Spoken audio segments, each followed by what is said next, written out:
Good evening, it's Wednesday the 30th of July and here's what's making news around the world on World News Tonight.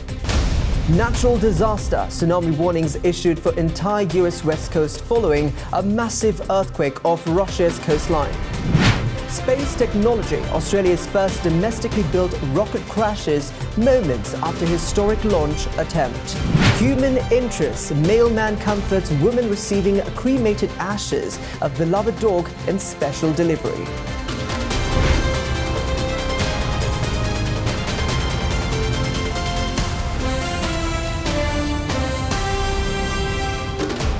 From Colombo, this is World News Tonight with Aquil Qureshi.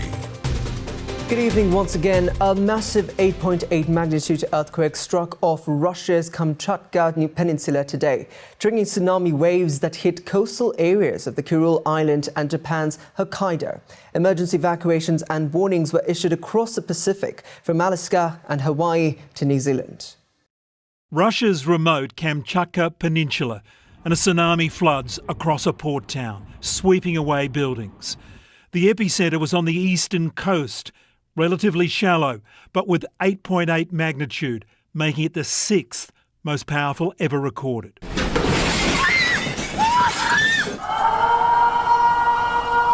The siren soon sounded on the Pacific coast of Japan's northernmost island, Hokkaido.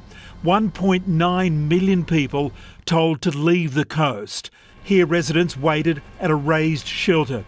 Nuclear plants close to the coast, including Fukushima, were evacuated. 8時25分頃 A government official warning waves of up to 3 metres were expected. A tsunami warning for Hawaii. Waikiki Beach was cleared. The sirens you hear are tsunami warning sirens to evacuate. There is a wave coming to hit the island at 7 o'clock. Highways out of Honolulu were jammed as people heeded the advice. Please take this very seriously and don't go down to the beach. Don't be looking at waves. Get yourself as high as you possibly can. Australian tourers Jacqueline Hofbauer and Annabelle Happ were forced to move. We're just being evacuated from our beachfront hotel to the hotel street behind. We're currently in the function room with about 300 people. We're a bit nervous. We're trying to stay calm, but it's quite calm in the room right now. Everybody seems to just be sticking together. And a warning too for parts of the North Island of New Zealand. Stay away from beaches and out of the water until all warnings are lifted. On Honolulu's famous beach tonight, calm for now. India's Home Minister Amit Shah confirmed that 3 militants killed in Kashmir's Dachigam region were responsible for the April Pahalgam tourist attack, which sparked deadly Indian-Pakistan clashes. The suspects were identified as Pakistan's national linked to Lashkar-e-Taiba.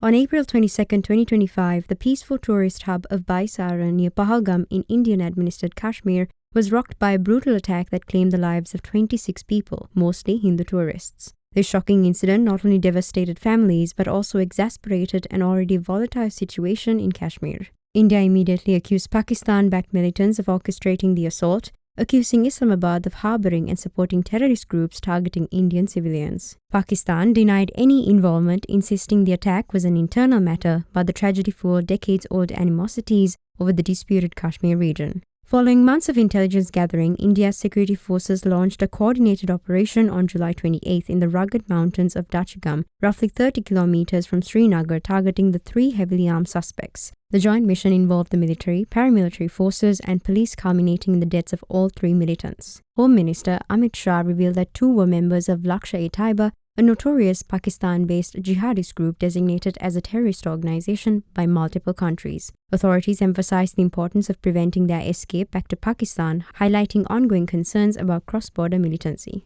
The operation was hailed domestically as justice for the victims and a strong statement against terrorism. Pahalgam attack triggered an intense 4-day military conflict in May between India and Pakistan, resulting in more than 70 deaths on both sides and stoking fears of a wider regional war between 2 nuclear-armed rivals. This operation against the perpetrators underscores India's hardline stance on terrorism in Kashmir and its determination to safeguard national security. However, experts warn the military action alone may not resolve the deep-rooted issues fueling unrest in Kashmir. Without renewed diplomatic engagement and efforts to address political grievances, tensions are likely to persist, complicating peace prospects in one of the world's most volatile flashpoints. US and Chinese trade representatives wrapped up 2 days of constructive talks in Stockholm, agreeing to pursue a 90-day extension of the tariff truce ahead of the August 12th deadline. While no deals were finalized, President Trump called the tone positive. Tensions in the global trade may be easing slightly as trade officials from the US and China on Tuesday wrapped up 2 days of what they called constructive talks in Stockholm, aimed at avoiding the return of steep tariffs that could rattle the world economy. Both sides agreed to pursue a 90-day extension of their current tariff truce, which is set to expire on August 12th. No major breakthroughs were announced after the talks, but according to reports, the tone from both sides were notably more positive. While U.S. officials say it's up to President Donald Trump to decide whether to extend a trade truce, U.S. Treasury Secretary Scott Bessent shot down any prospects of the U.S. president rejecting an extension. Speaking from Air Force One on Tuesday, Trump said he'll soon be briefed on the 2-day talks, but added that Bessent felt very good about the meeting. Trump also confirmed plans for a possible summit with Chinese President Xi Jinping before the end of the year, adding that the Chinese leader wants to meet. Meanwhile, the U.S. is continuing trade talks with the European Union. U.S. Commerce Secretary Howard Lutnick said talks are still ongoing around trade and aluminum duties, as well as digital services, but a major sticking point is the pharmaceuticals. European officials are aiming to lock in a 15% cap on drug tariffs before Trump announces his own pharmaceutical policy, expected within 2 weeks. With the August 1st deadline fast approaching, the final decision rests with Trump, as the U.S. and the European bloc look to avoid a major trade conflict. South Korea's finance, industry and trade ministers held talks with U.S. Commerce Secretary Howard Lutnick in Washington, raising to finalize a trade package before President Trump's August 1st tariff deadline. Deputy Prime Minister and Minister of Economy and Finance Koo Yoon-chol, Industry Minister Kim Jong-kwan, and Trade Minister Yeo Han-gu held talks in Washington, D.C. with U.S. Commerce Secretary Howard Lutnick on Tuesday local time. The talks lasted about 2 hours. Koo was in Washington aiming to finalize a tariff deal before the U.S. reciprocal tariffs on South Korea come into effect on August 1st. He immediately began talks with Secretary Lutnick, despite only his meeting with Treasury Secretary Bessent on July 31st having been publicly disclosed. Upon landing, Koo has told reporters that Korea will explain its economic cooperation proposals clearly, especially in areas like shipbuilding. We'll explain economic cooperation projects between Korea and the U.S., including shipbuilding, which the U.S. is interested in. We'll make the case that forming an alliance with Korea brings major benefits to the U.S. as well. I believe their understanding of this has improved a lot. According to the Wall Street Journal, the U.S. side had urged South Korea to bring its best and final trade offer to the table during a recent meeting with Korea's industry and trade ministers in Scotland. Lutnick reportedly told Korean officials that they need to bring it all when meeting President Trump, who still wants to be convinced why a new deal with Korea is necessary, given that the U.S. has already struck trade agreements with the EU, Japan, and the UK. With just 2 days left before the tariff decision, Foreign Minister Cho Hyun is also set to arrive in the U.S., bringing the scope of the Korea-U.S. talks into the diplomatic sphere. Cho is scheduled to meet with U.S. Secretary of State Marco Rubio the day after his arrival. Samsung Electronics Chairman Lee Jae-yong has also arrived in Washington and is expected to support the Korea-U.S. tariff negotiations from the sidelines. Let's take a short commercial break. More world news on the other side.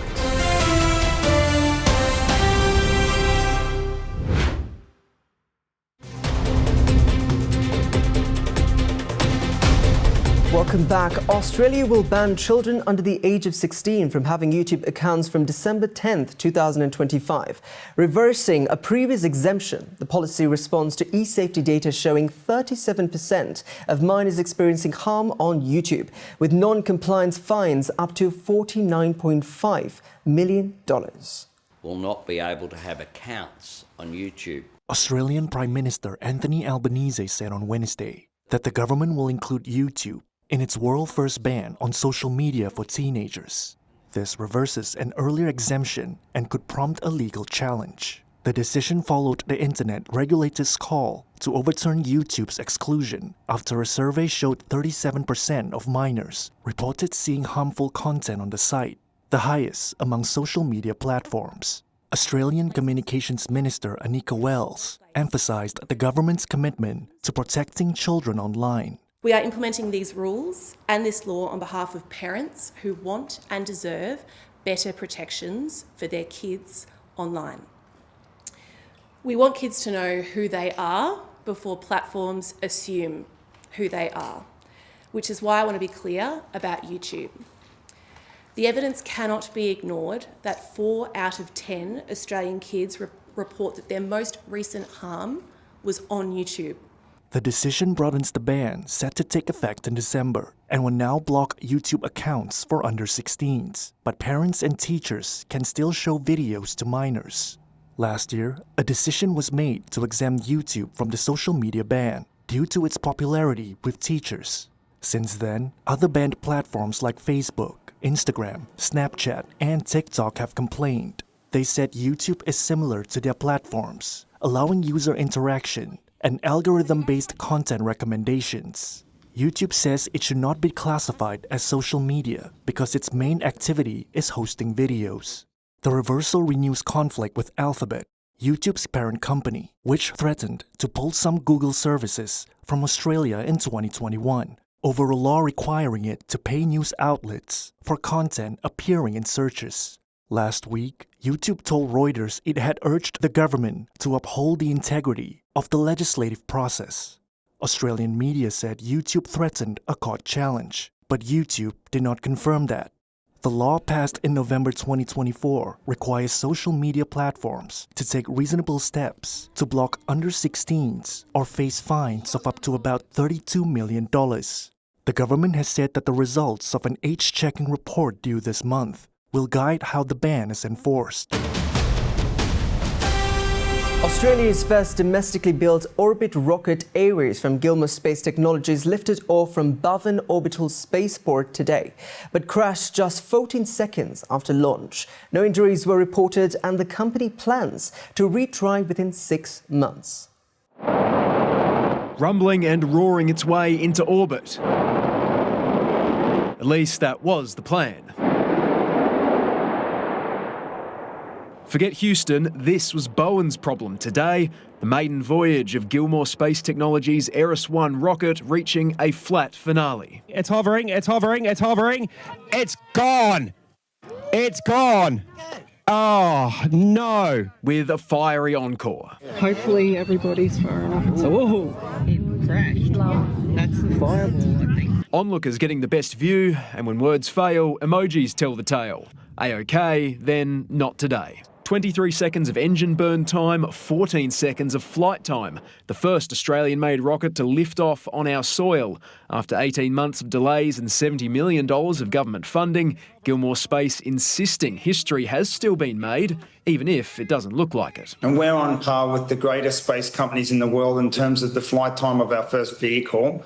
So I'm feeling like this was a very successful first flight. Hoping to soon join 6 countries that regularly launch into orbit. The next step, a second rocket, currently being built on the Gold Coast. We'll be back here, I hope, within 6 to 8 months for our second launch attempt, and I'll be having much higher aspirations about what that rocket does. The sky isn't the limit, but just the beginning.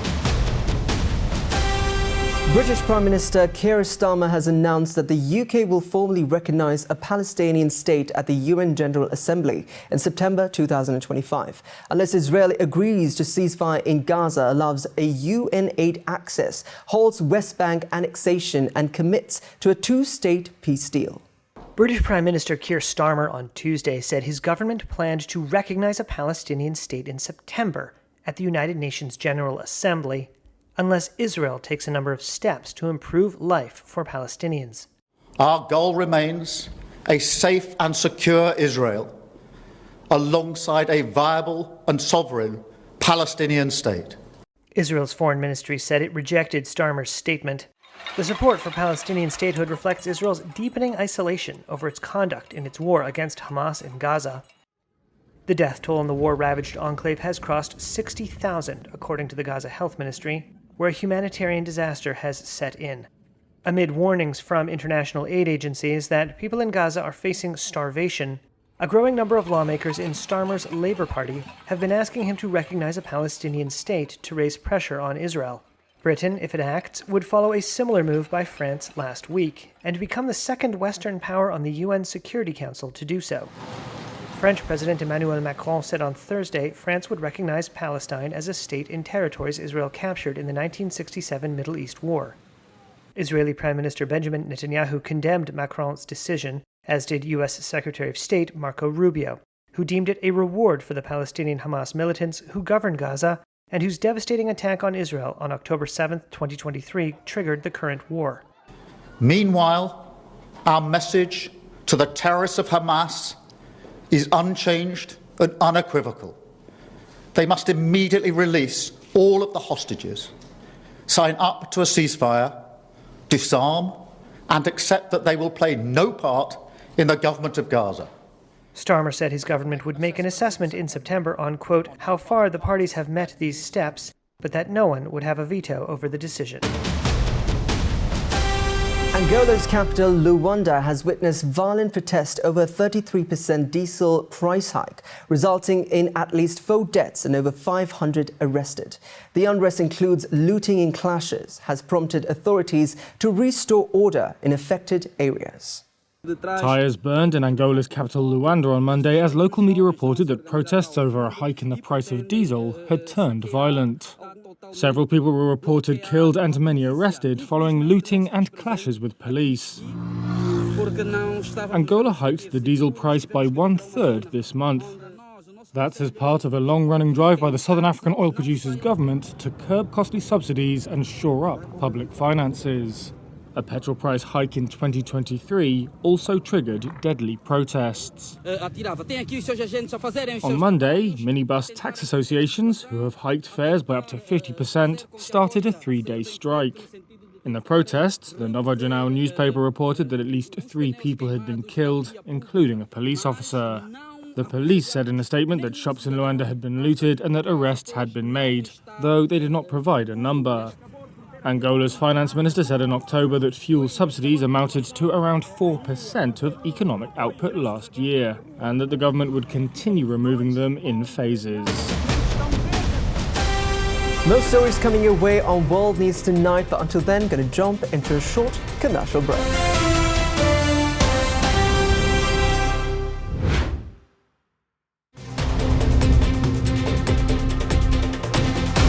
Welcome back. In Wisconsin, a heartfelt moment unfolded when a mailman, Malachi, delivered the cremated ashes of Kristen's German Shepherd, Stolly, who passed away from cancer.